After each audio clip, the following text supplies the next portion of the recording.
कि कुछ लोगों के पेट में दर्द भी है कि मैं समाजवादी पार्टी में क्यों चला गया।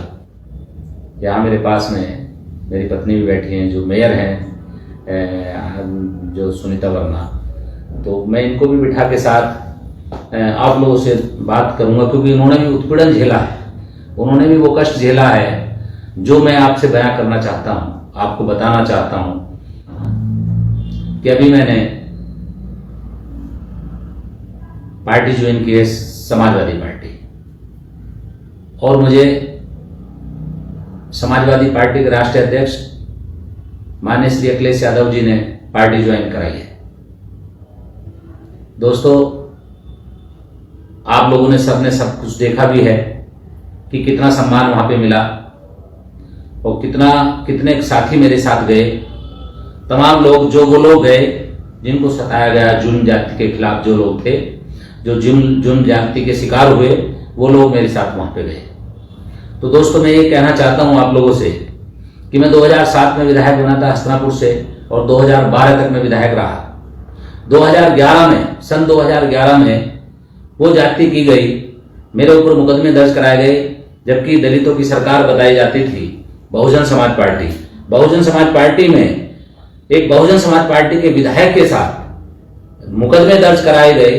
लाठीचार्ज जो मेरे उन गरीब दलितों का, मुस्लिम समाज के लोगों का क्या दोष था, जो वो सिर्फ यही तो था दोष कि वो अपने विधायक के लिए अपने उनके ऊपर जो जुल्म जाति हो रही है उसके खिलाफ एक ज्ञापन देने जा रहे थे मेरठ तक, उन पे लाठीचार्ज किया गया, उनको दौड़ा दौड़ा कर पीटा गया। क्योंकि मैं जानता हूं कि कुछ लोग जो राजनीति करते थे जहां पर मैं पहले था, वो मुझे पसंद नहीं करते थे, वो चिढ़ते थे, और मेरा हमेशा आवाज कोऑर्डिनेटरों के खिलाफ रहा है। जिस पार्टी में मैं रहा हूं, मैंने हमेशा कोऑर्डिनेटरों के खिलाफ आवाज उठाई, और कोऑर्डिनेटर जो गलत काम करते थे, मैंने वो बात बहन जी तक पहुंचाई। लेकिन उसके बाद उन्होंने दोबारा से गलत तरीके से मेरी रिपोर्ट वहां पे पेश करके मुझे पार्टी से निकलवाया। दो बार मुझे पार्टी से निकलवा दिया। अपमानित होता रहेगा पूरा जीवन। मैं उस समय मेरे पे मुकदमे दर्ज कराए गए, और इतने मुकदमे दर्ज कराए गए, मैं कोर्ट से स्टे लेकर तब क्या नाम है चुनाव के मैदान में आया था। 2012 में जब मैंने चुनाव लड़ा था, मुझे मेरी जनता ने, मेरे समर्थकों ने, मेरे दोस्तों और साथियों ने, दलित समाज और मुस्लिम समाज के साथ साथ सब समाज के लोगों ने मुझे बढ़ चढ़ के वोट दिया था, और 42,000 के करीब मुझे वोट मिला था दोस्तों। और 42,000 वोट वैसे नहीं मिलता है, लोगों के दिलों में कोई छाप होगी, लोगों के दिलों में हम रहते होंगे। विधायक एमपी कोई भी बन जाता है, लेकिन दोस्तों, नेता असली वो होता है जो लोगों के दिलों में अपना घर बना के रखता हो, और मैंने लोगों के दिलों में अपना घर बनाया है। मैंने लोगों के दिलों में अपनी चाहत पैदा की है। मुझे 2012 में इतनी वोट मिली कि वहां सारे नेता दुखी हो गए, क्या हो गया। और उसके बाद मुझे दोबारा से रिक्वेस्ट करके लोगों ने कहा, कुछ हमारे समर्थकों ने कहा, चलो जब वहां से न्योता आ रहा है तो चलो दोबारा बसपा में चले जाओ। दोबारा बसपा में चले गए। 2017 का चुनाव लड़ा, फिर मेयर का चुनाव लड़ा। मेयर के चुनाव लड़ने के बाद में 2 अप्रैल आ जाता है। 2 अप्रैल जो काला दिवस था, जिसमें हमारे लोगों पे इतना अत्याचार और जुल्म हुआ, ऊपर से हाईकमान का आदेश था कोई आंदोलन में नहीं जाएगा, कोई कहीं नहीं जाएगा। लेकिन ये बताइए आप मुझे, मैं उन लोगों से पूछना चाहता हूं जो मेरे समाजवादी पार्टी में जाने की बात को लेकर थोड़ा सा 1-2 आदमी गलत बता रहे हैं, मैं उन साथियों से अपने उन साथियों से पूछना चाहता हूं, क्या 2 अप्रैल में मेरा घर से निकलना जरूरी नहीं था? जब लोगों पे लाठियां बरस रही थी, लोगों को सड़कों पे पीटा जा रहा था, और निकालने वाले पुलिस इतना अत्याचार कर रही थी, तो क्या मुझे नहीं निकलना चाहिए था? हाईकमान का ऊपर से तो आदेश था कि कोई कहीं नहीं जाएगा, लेकिन मुझे जाना पड़ा। जब मैंने चीख पुकार सुनी उनकी, तो मुझे जाना पड़ा। मुझे अरेस्ट कर लिया गया, मुझे अरेस्ट करके जेल में डाल दिया गया। मुझे जेल भेजा। मेरे साथ कम से कम 200-300 आदमी यहाँ के मेरठ के, जिनकी हालत इतनी खराब थी कि उन पे अपने पैरों से चला नहीं जा रहा था, उनके हाथ पैर तोड़ दिए गए थे। ऐसे 2 अप्रैल के मामले में किशन जाटव की हालत देखते जाके, पैर तोड़ दिया उनका, और बहुत सारे लोग ऐसे साथी थे मेरे जिनको स्ट्रेचर पर लेकर वहां पे अंदर किया गया था। उन 200 व्यक्तियों के साथ अगर योगेश वर्मा ना खड़ा होता ना, तो वहां पता नहीं कितने लोगों की हालत खराब हो जाती। मैं जेल के अंदर रहा। मुझे उन्होंने एक काल कोठरी, यानी जिसको तन्हाई बोलते हैं, काल कोठरी में मुझे रखा। और दोस्तों एक बात बताएं आप, 2 अप्रैल की जो घटना हुई थी, उस दिन एक अधिकारी ने मेरी लात मारी थी। क्या आप भूल जाएंगे उस बात को? अगर बीएसपी के नेता या कोऑर्डिनेटर उस समय आवाज उठा देते तो क्या वो मेरे पर आंसू का लगा देते? आंदोलन करना बस की नहीं, किसी अत्याचार और जुल्म के खिलाफ सड़कों पे आना उनके बस की नहीं। मेरे बस की तो नहीं है कि मैं घर में अंदर रह के राजनीति करूं। मेरे बस की नहीं है कि मैं अपने लोगों पे, गरीब लोगों पे अत्याचार जुल्म हो और मैं उसको सहता रहूं। तो दोस्तों क्या ये उत्पीड़न नहीं था? एक अधिकारी, उसकी हिम्मत योगेश वर्मा के लात मार दे, और उस समय तमाम मेरठ के नहीं, पूरे उत्तर प्रदेश के दलितों पे इतना गुस्सा आया था कि हमारे नेता के किसी अधिकारी ने लात मार दी। क्या जुल्म नहीं था? कालकोठरी में रखना एक पूर्व विधायक को, उसका उत्पीड़न करना जेल के अंदर। मैं बीमार हो गया, मेरे पेट में पथरी हो गई, मेरा इलाज तक नहीं करा रहे थे, बड़ी मुश्किल से मेरा इलाज कराया गया। तो दोस्तों क्या आपको इस बात का एहसास नहीं है? अरे तुम भूल गए तो क्या हुआ, मुझे तो सब कुछ याद है, और मैं हमेशा उस बात को भूलने नहीं दूंगा। मैं अत्याचार और जुल्म के खिलाफ जो पार्टी लड़ती हो, समाजवादी पार्टी, उस पार्टी के साथ खड़ा हुआ हूं। वहां रह के तो मैं बदला नहीं ले सकता, वहां रह के मैं उस एक एक लाठी का हिसाब नहीं ले सकता जो लोगों पे, गरीब लोगों पे बरसी। मैं तमाम लोगों को साथ लेकर, जो समाजवादी पार्टी माननीय राष्ट्रीय अध्यक्ष जी अखिलेश यादव जी ने भी अपनी प्रेस वार्ता में कहा है कि एक विधायक को इतना बड़ा अपमानित करना कहां की अच्छी बात। तो दोस्तों मैं सिर्फ ये बताना चाहता हूं उन लोगों को, मुझे 1.5 साल हो गया, मुझे पार्टी से निकाल दिया। कोई भी एक व्यक्ति ये कहा किसी ने जाके कि भाई ऐसे क्यों निकाला, किस बात पे निकाला, कोई जवाब देने को तैयार नहीं है। सिर्फ कोऑर्डिनेटरों की गलत रिपोर्ट के आधार पर मुझे पार्टी से निकाल दिया। आपको पूछना चाहिए, हमारे लोग हैं जो वहां राजनीति करते हैं, उनको पूछना चाहिए क्या पार्टी को बिल्कुल खत्म करने का एक बीड़ा उठा रखा था इन्होंने, कोऑर्डिनेटरों ने? भाई मेरे बस की तो घर में रह के राजनीति करना नहीं था। 2 अप्रैल की घटना आप लोगों के जलियांवाला बाग में भी ऐसे नहीं हुआ था।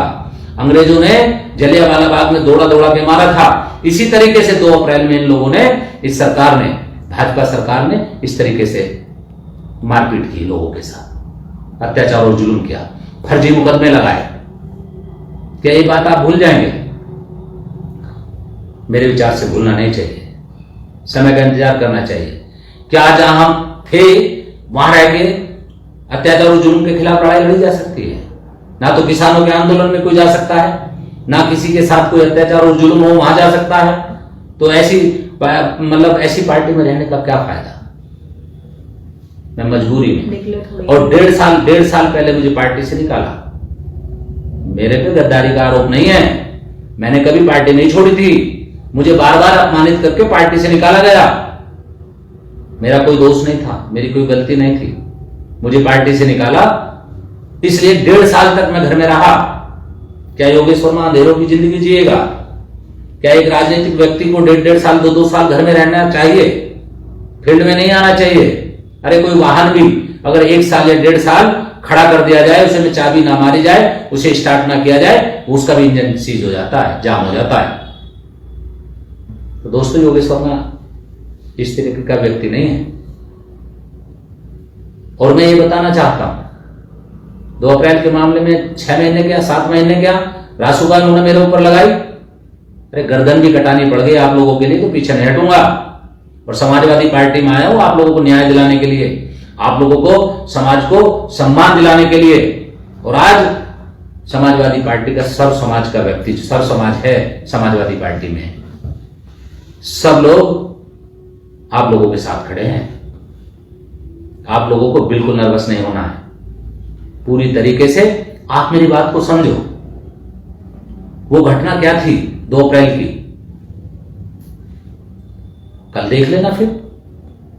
वो फिर अगर क्या नाम है संविधान के साथ, बाबा साहब के संविधान के साथ कोई छेड़खानी करेंगे, उनको बता देंगे हम। और ये भाजपा कई अखबारों में, 1-2 अखबारों में ये लिखा जाता है बार बार कि मैंने भी पढ़ा है कि पहले भाजपा में कोशिश की। अरे भाजपा में कोशिश तो तब करते जब जेल में थे, जेल में आए थे लोग बाग मिलने के लिए कि किसी भी तरीके से मेयर साहब को क्या नाम है इसमें भाजपा में शामिल करा दो, हम तुम्हारे मुकदमे दर्ज खत्म करा देंगे सब। मैंने कह दिया था उसी समय कि तो 10-12 मुकदमे हैं, रासू का लगाइए, सूली पे भी चढ़ा दोगे तो भी मैं भाजपा की तरफ को तो कदम भी नहीं रखने का। दोस्तों, जिन्होंने अत्याचार और जुल्म किया हो, जिन्होंने किसानों का सर्वनाश कर दिया हो और हम पे, गरीब लोगों पे लाठियां बरसाई हो, छात्रों पे लाठियां बरसाई हो, तो क्या उस पार्टी में कोई सोच सकता है? मेरे जैसा इंसान नहीं सोच सकता। मैं उन लोगों को बताना चाहता हूं जो इस तरीके की लाइन अखबारों में डलवाने की बात कर मतलब डलवाते हैं कि वो अपनी सड़ी हुई राजनीति को छोड़ दें। और मैं खुल के राजनीति करने वाला आदमी हूं। मैं 1.5 साल से घर में था, लेकिन अब घर में नहीं बैठूंगा। मैं अत्याचार और जुल्म के खिलाफ आंदोलन करने के लिए तमाम लोगों के लिए, दलित समाज, मुस्लिम समाज और सर्व समाज में, क्योंकि समाजवादी पार्टी में सर्व समाज है और मुझे सर्व समाज का साथ चाहिए। आज मुझे तमाम लोगों का साथ चाहिए। अतुल प्रधान जी क्या वैसे मेरे लिए क्या नाम है काम कर रहे हैं? वैसे ही उन्होंने मेरे लिए कितनी कोशिश की है। पूरे क्षेत्र में हर जगह कहते हैं अतुल प्रधान जी की योगेश वर्मा को साथ लेकर हम क्या नाम है ये करेंगे। योगेश वर्मा के ऊपर अत्याचार और जुल्म हुआ है और उस समय भी मेरे साथ मेरे लिए वो कई बार 2 अप्रैल के मामले में जेल में गए मिलने और कई लोगों की उन्होंने मदद की। तो ये क्या भूलने वाली बात है? अतुल प्रधान जी और भी कई नेता पार्टी हमारे क्या नाम है जेल में मिलने आए। बसपा का तो क्या नाम है कोऑर्डिनेटर एक बार भी नहीं आया हमसे मिलने के लिए, जिलाध्यक्ष तक नहीं आया। अगर हम उसी समय समाजवादी पार्टी में होते तो रासुका ना लगती। इतने लोगों पे जो 200-300 आदमी हैं उनको 6-6 महीने जेल में नहीं रहना पड़ता। वो किसी भी तरीके से कुछ भी आंदोलन करते, जल्दी से जल्दी इनकी जमानतें होती और बाहर होते। तो ये मेरा कहना था, मुझे इस वजह से आप लोगों के बीच में आना था। मैं आज समाजवादी पार्टी में आया हूं। मैं आप लोगों को सम्मान दिलाने के लिए आया हूं। मैं सर्व समाज के साथ जुड़ के चलना चाहता हूं। मैं हर आदमी का प्यार चाहता हूं, हर आदमी के दिल में रहना चाहता हूं दोस्तों। और मैं जुल्म जाति के खिलाफ पूरी तरीके से लड़ाई लड़ूंगा। मैं घर में नहीं बैठूंगा। मुझे तो एक प्लेटफॉर्म चाहिए था। मैं माननीय अखिलेश जी ने मुझे पार्टी ज्वाइन की है, कराई है। दोस्तों, मैं ये वादा करता हूं सब लोगों को साथ लेकर पूरी तरीके से 2022 में इतनी मेहनत की जाएगी कि 2022 में इस पूरे देश के सबसे बड़े प्रदेश के मुख्यमंत्री माननीय श्री अखिलेश यादव जी होंगे। और मैं आप लोगों से विनती करता हूं, तमाम लोगों से करता हूं, बात कर रहा हूं कि आप सारी भी तो बातों पे गौर से ध्यान दें। क्या जिस समय योगेश वर्मा पार्टी में होता था, 1.5 साल हो गया, कभी किसी ने जो फेसबुक पे 1-2 बात लिखते हैं, क्या उन्होंने सोचा कभी कि 1.5 साल से हमारा नेता, हमारा योगेश वर्मा घर के अंदर है, क्यों है? तो मैं सिर्फ ये बात करना चाहता था आप लोगों से। और मैं हमेशा आप लोगों के बीच में रहूंगा। 8 नवंबर को, 1.5 साल पहले 8 नवंबर को मुझे पार्टी से निकाला था। 1.5 साल के बाद मैं आज 1.5-2 साल के बाद मैं आपके बीच में लाइव आया हूं। मैंने एमपी का चुनाव लड़ा था बुलंदशहर से। मैंने मांगा था बिजनौर नगीना, लेकिन बर्बाद करने के लिए कैद भेज दिया वहां पर बुलंदशहर के अंदर। मैंने मेरठ भी मांगा था, लेकिन नहीं, क्योंकि मुझे मालूम था कि कुछ नेताओं ने, जो कोऑर्डिनेटर हैं, 2011 में जो मेरे पे कार्रवाई की गई थी और उसमें जो मैंने कुछ बातें ऐसी रखी थी कि उनका बदला मेरे से अब 2019 में एमपी के चुनाव में लिया गया। मैं मानता हूं मेयर आप लोगों ने, सबने मिलकर, सब समाज के लोगों ने मेयर बनाया है, पूरी मेहनत से बनाया। और जब तक मेयर है आप लोगों की सेवा भी करते रहेंगे। कभी भी पक्षपात नहीं होगा, पूरी तरीके से मेहनत करेंगी। आपको मालूम है जब 2 अप्रैल का मामला हुआ था 2018 में, किस तरीके से अपमानित होना पड़ा था। दर की ठोकरें खाई है इन्होंने भी। मैं जेल के अंदर, ये भटक रही रास्ते में, ये सोचो अपने दिमाग से कि किस तरीके से अखबार के माध्यम से आपको पता चलता था कि हमारी जो एक महिला हमारी मेयर है उसका कितना बड़ा अपमान ये सरकार करा रही है। तो क्या ये चीज भूल जाएंगे आप? शायद मैं तो भूलूंगा नहीं। मुझे तो एक एक पल का हिसाब लेना है, मुझे एक एक लाठी का हिसाब लेना है, और मैं अपने उन साथियों को आश्वस्त करना चाहता हूं कि जो जेलों के अंदर रहे हैं, जिन्हों पे अत्याचार और जुल्म हुआ है, बिल्कुल टेंशन लेने की जरूरत नहीं है। हम पूरी तरीके से आपके साथ हैं, आपके साथ रहेंगे। और जो गलत फर्जी मुकदमे जो दर्ज कराए हैं, क्योंकि हमें मालूम है इन भाजपा के लोगों ने फर्जी इतने सारे मुकदमे दर्ज कराए थे, ये जो फर्जी मुकदमे दर्ज कराए हैं इन पे भी सही तरीके से कानूनी कार्रवाई करा के हम उसमें न्याय दिलवाएंगे। आप लोगों को पूरी तरीके से काम करेंगे। आपके साथ हैं, आपके साथ रहेंगे।